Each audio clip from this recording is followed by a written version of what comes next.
წარმართული მკურნალობა ბავშვის ჯანმრთელი მომავლის მთავარი გარანტია. ყოველ ოთხშაბათს დილის არხის პირდაპირ ეთერში თქვენს განკარგულებაში კლინიკა მზიური მედის ექიმები იქნებიან. ყოველ ოთხშაბათს ჯანმრთელი დილა მზიური მედთან ერთად.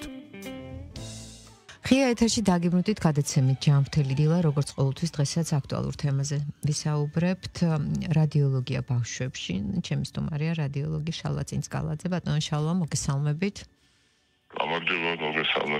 მადლობა რომ ჩვენთან ერთად ხართ. ბატონო შალვა, ჩვენ რადიოლოგიაზე და რადიოლოგიურ კვლევებზე არაერთგზის გვისაუბრია, თუმცა ხა ძალზედ საინტერესოა, რა თქმა უნდა და მშობლებიც მოგმართავენ კითხვებით ბავშვებში როგორ ხდება რადიოლოგიური კვლევა, რა საკიდან არის მიზანშეწონილი, როგორ მოვამზადოთ, რა უნდა გავითვალისწინოთ და არსებობს თუ არა უკუჩვენებები. ასე რომ მოდით დავიწყოთ ზოგადად საუბრით. მე ვფიქრობ რომ რადიოლოგიაზეც რომ მოკლე ინფორმაცია კიდევ ერთხელ მივაწოდოთ ჩვენს მსმენელს და შემდეგ უკვე უშუალოდ თემატურად გავშალოთ საუბარი. კი ბატონო, მოგესალმებით კიდევ ერთხელ. ბავშვების რადიოლოგიური კვლევა პრაქტიკულად იწყება მათი მუცლად ყოფნიდანვე ნაყოფის კვლევით კვლევას გულისხმობს და საკმაოდ არსებით ინფორმაციას იძლევა მოგეხსენებათ, ყველას აქვს ქალებს უმეტესობას ეგზა გავლილი ოსურობისას არაერთხელ იკეთებენ ულტრავგერით კვლევას. სადაც ფასდება ნაყოფის დაგანვითარება, ორგანოები, სისტემები, ქსოვილები და ასე შემდეგ. დაბადებისთანავე არის ზოგიერთი მდგომარეობა ჩვენება ეგრეთ წოდებული, რომელიც აუცილებლად ხდის ზოგიერთ რადიოლოგიურ კვლევას, მაგალითად ნეიროსონოსკოპია, ანუ თავის ტვინის კვლევა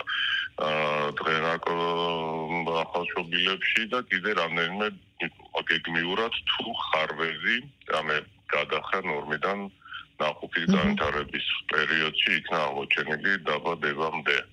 კი ბატონო. არსებობს შემდეგ კიდევ რამდენიმე ესეთი გავრცელებული კვლევა, მაგალითად მენჯვარდაყის სახსის ულტრავგერით კვლევა, რომელიც ევროპის ქვეყანაში გამოიყენება გეგმიურად, აქვს მაგასაც თავისი წინაპირობები და ჩვენებები, თუმცა ვიმეორებ ქვეყანაში ყველა ახალშობილს ეკეთდება გარკვეულ ასაკში, დიეტადის არის მე-4-მე-6 კვირა. დროულ ბავშვებს გულისხმობთ და ეს ახდენს მენჯვარდაყის სახსის არასწორი განვითარებისგან დაცვას, ანუ პროფილაქტიკას. ეს ორი ძირითად საუბარი ხო მე ულტრავგერით კვლევას.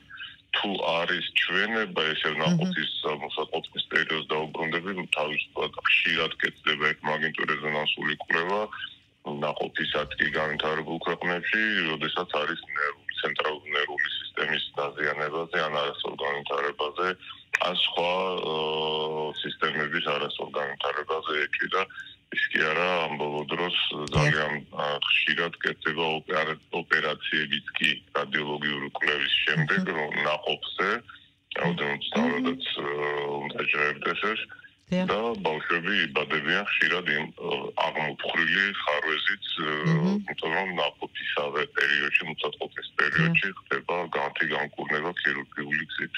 კი ბატონო და რადიოლოგიას რაც ეხება ვეღარ პირდაპირ ბოლოდან დავიწყე რადიოლოგიას რაც ეხება ზოგჯერ გითხრათ ჩვენი რადიო მსმენელისთვის რადიოლოგია არის რამდენიმე ვიტყოდი რადიკალურად და ძირეულად განსხვავებული ინსტრუმენტული კვლევისგან შემდგარი ერთობლიობა, რომელსაც შედის ყველასთვის ცნობილი რენტგენი, ასევე წოდებული ეკოსკოპია, ულტრავგერით კვლევა, რა თქმა უნდა კომპიუტერული ტომოგრაფიაც და მაგნიტური რეზონანსული კვლევაც ესწოდა MRI ან MRT როგორც გენებოთ.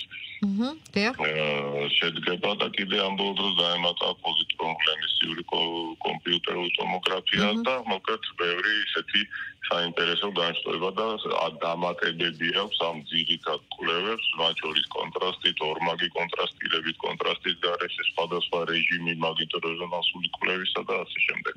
ანუ ეს არის მეთოდების ერთობლიობა, რომელიც აფასებს ქსოვილების, ორგანოების მდგომარეობას, როგორც მისი ნორმალური ანატომიის შემთხვევაში, ასევე შეცვლილი ფიზიოლოგიის შემთხვევაშიც კი და ბევრი კვლევა არის დაფუძნებული დინამიკაზე, ანუ როგორია მაგალითად ცენტრალური ნერვული სისტემის რომელიმე კონკრეტული უბნის აგზნება, არაგზნების ხარისხი და ამის მიხედვით ხშირად ნეიროქირურგები გეკმავენ რა უბანზე და რა მასშტაბის ოპერაცია ჩაატარონ თუნდაც თავის ტვინზე. ასევე ულტრავგერის შემთხვევაში მოძრაობისას შეიძლება ჩანს მყესის, კუნთის ან მდგომარეობა, ან მოძრაობის ამპლიტუდა, ასევე ღრუ ორგანოების ავსებისა და დათლის დინამიკა და ასე შემდეგ. ასე რომ რადიოლოგია არის ძალიან დიდი წილის მქონე დიაგნოსტიკასა და მედიცინის მკურნალობაში თათქმა უფრო სამკურნალო რადიოლოგია კიდე ცალკე უზარმაზარებია. კი ბატონო, და აი სამკურნალო რადიოლოგიაც ახსენეთ და ზოგადად რადიოლოგიის გამოყენებით არაერთი ორგანოს და სისტემის დიაგნოსტიკა და მკურნალობა ხდება და რაც შეეხება ბავშვებს, აი უფრო რა მიმართულებით მოგმართავენ ხოლმე, აი უფრო სად არის პრობლემა და მშობლები წერენ ხოლმე აი გულის კვლევა, გულსისძაფთა სისტემის კვლევა, ფილტვების კვლევა და მუცლის ზღვრა ეს განსაკუთრებით აინტერესებთ, ანუ როგორ ხდება რადიოლოგიაში და როგორ უნდა მოამზადონ ბავშვები ამ კვლევისთვის. ძირითადად ბავშვებში მაინც და მოზარდებში, რა თქმა უნდა, ერიდება მთელი დაახლოებული მსოფლიო და დამასხივებელი კვლევების გამოყენებას. თუმცა ესეც ბევრჯერ მithქვამს თქვენს ეთერში, როდესაც არის სასიცოცხლო ჩვენება და გადასაწყვეტია სერიოზული ჩარევა, არ ჩარევის საკითხი, მაშინ რამდენჯერმეც კი შეიძლება გამეორდეს ესეთი არასასურველი კვლევების კი, მაგალითად კომპიუტერული ტომოგრაფია.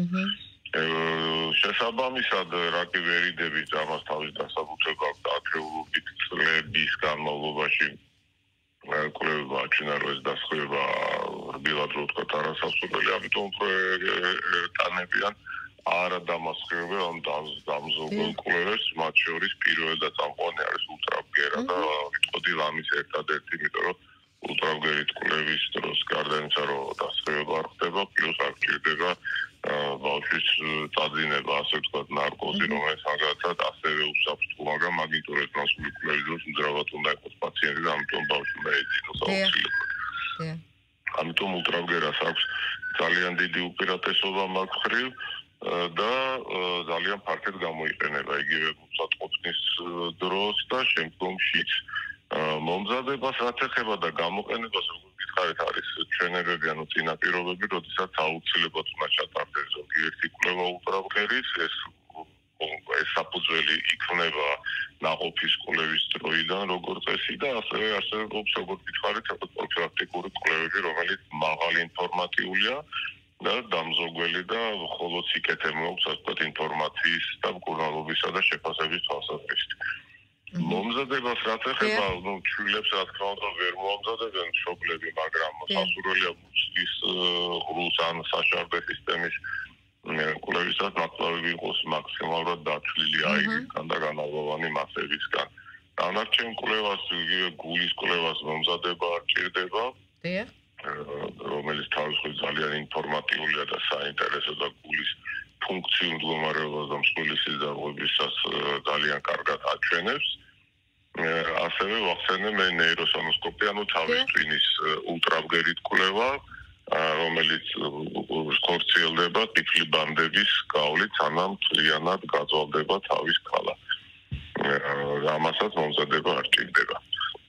დიახ, რაც შეეხება გათვალისწინებას, ანუ რა ფაქტორებია მაინც გასათვალისწინებელი და თუნდაც აი როგორც თქვენ აღნიშნეთ, საჭიროების შემთხვევაში, რა თქმა უნდა, შეიძლება რამდენჯერმე გამეორდეს ეს კვლევა და მაინც რა ინტენსივობით არის მიზანშეწონილი კვლევის გამეორება თუნდაც საჭიროების შემთხვევაში, აი გვეკითხებიან ხშირად, დავუშვათ, როდესაც არის რაღაც გარკვეული გულის პათოლოგიები და დაავადება ბავშვებში.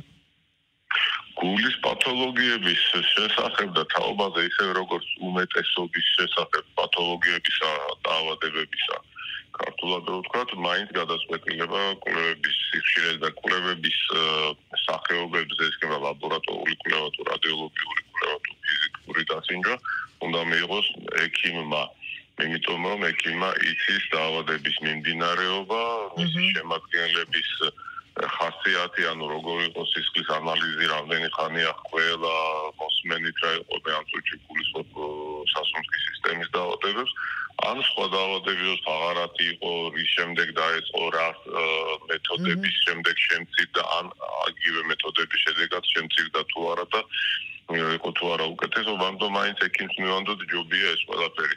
თუმცა არის მდგომარეობები, როდესაც რადიოლოგია იღებს გადაწყვეტილებას, ჯერ არის წაშლილი სურათი, იგივე აპენდიციტის დროს და მხოლოდ რადიოლოგს შეუძლია ხშირად გულისხმობს, ვინც ვისაც ქონია კლინიკებთან შეხება და მეთანხმება, არის ატიპური მიმდინარეობა ქირურგიული დაავადებების, ბავშვის დარბის, დახტის, არც მათ აქვს შემცირებული სისხლის ნორმალური, მაგრამ რაღაცის გამო არსებობს და აღმოჩნდება ხოლმე აპენდიციტი და არაფერი არ მეტყველებს აპენდიციტის სასარგებლოდ და რომ არა რადიოლოგია ასეთი პაციენტი შეიძლება დარჩეს ქირურგიული ჩარევის გარეშე.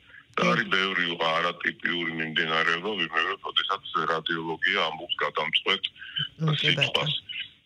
კი ბატონო. ამიტომ მაინც უნდები ჩემი ნათქვამს ჯობია ექიმა გადაწყვიტოს რა კვლევა რა სიხშირით ჩატარდეს, მაგრამ ზოგჯერ არის რადიოლოგი აწყვეტს ჩარევას ან არ ჩარევის საკითხს. დიახ. და ზოგადად რაც შეეხება სიახლეებს, ანუ რამდენად განვითარებადია რადიოლოგია და აი თუნდაც აი ახლა რა სიახლეებია და რა წინსვლა. რადიოლოგია განვითარდა და ვითარდება მეცნიერებას და და ფიზიკურ მეცნიერებებთან ერთად. ამიტომ მე ვფიქრობ, ამ უწურავია ეს შესაძლებლობები, ამ ბოლო დროს საერთოდ ფენებად, შრეებად შლიან ადამიანის ორგანიზმს რადიოლოგიური კვლევების საშუალებით და ძალიან ღრმა და დიდი ინფორმაციას იძლევიან განსხვავებით ძველი დროისა. და ეს აი სახასხვათა შორის ყველა სფეროზე, იმიტომ რომ ამ კვლევებმა აჩვენა სხვადასხვა მეთოდის ეფექტურობა, ნაკლებ ეფექტურობა და ბევრად უფრო კონკრეტულია ახლა დაავადებების და კითხვების მიხედვით რა კითხვას გვაქვს რადიოლოგიასთან დაკავშირებით, რომელ მეთოდს გამოვიყენებთ ან რომელ მეთოდებს. და ვითარდება კიდევ ამბობ სამეცნიერო ტექნიკურ პროგრესთან ერთად, სამედიცინო ფიზიკასთან, ბიოლოგიურ ფიზიკასთან და ბევრ მონათესავე მეცნიერებებთან ერთად და შესაბამისად ხდება აპარატურის დახვეწა და ბევრი რამ, რაც ადრე წარმოუდგენელი იყო, სხვადასხვა მეთოდისთვის პასუხის მიღების თვალსაზრისით დღეს არის შესაძლებელი და მე ვიტყოდი ჰარმონიულად ვითარდება ყველა სფერო რადიოლოგიაში აბსოლუტურად ულტრავგერის და რენტგენის გულისხმობა უძველეს კვლევას მათი ჩათვლით. კარგით, რამეს ხომ არ დავამატებდით ბავშვებთან მიმართებაში? ბავშვებთან მიმართებაში კონკრეტულად არაფერს, უბრალოდ ყოველთვის სასურველია ექიმს კითხოთ, ამ კითხვის გარეშე პედიატრი გეტყვის თვითონ რა პროფილაქტიკური კვლევები უწყინარი შეიძლება ჩატარდეს, რათა შემდგომში არ აღმოჩნდეს, რომ ნეტა თავის დროზე გამიკეთებინა და ნეტა თავის დროზე ვენახა და ასე შემდეგ. თუმცა ამას ვიმეორებ, აქვს უამრავი წინაპირობა. კიდევ ერთხელ ვიტყვი დატყვევებული მუცლაწყობნის პერიოდიდან და დამთავრებული ოჯახური ისტორია, ანუ ოჯახური ანამნეზის გათვალისწინებით და რაზე უნდა გაკეთდეს აქცენტი, რა არის უფრო სახუროთმებო და რა შედარებით ნაკლებად. ანუ ყველა კვლევას რა თქმა უნდა ბავშვს ყოველთვის არ ჩაუტარებთ, ამას თავისი დასაბუთება და ლოგიკა აქვს. თუმცა ვიმეორებ, ხშირად ინტუიცია ან მშობლის ან ექიმის მაინც წყვეტს საკითხს და ბავშვს უტარებენ რადიოლოგიურ კვლევას და ესეთ არა ჩვეულებრივი ატიპური მიმდინარე დაავადებები ხშირად აღმოჩნდება რადიოლოგის მიერ და ხშირად ამას ქონია საერთო მნიშვნელობა. ასე რომ დამატება რადიოლოგიაზე უამრავი შეიძლება საუბროთ, ამ უწურავი თემაა, ამის ისე როგორც მედიცინა. დიახ. კარგით, დიდი მადლობა ბატონ შალვა, გისურვებ წარმატებებს და გარკვეული პერიოდის მერე, რა თქმა უნდა, ისევ და ისევ ამ თემაზე ვისაუბრებთ. ეს გადაცემა მადლობა, გადაცემა ჯანმრთელი დილა, ჩვენი სტუმარი იყო რადიოლოგი შალვა წინსკალაძე, რადიომედის დილის არხი აგრძელებს მაუწყებლობას, მალე დაგიბრუნდებით.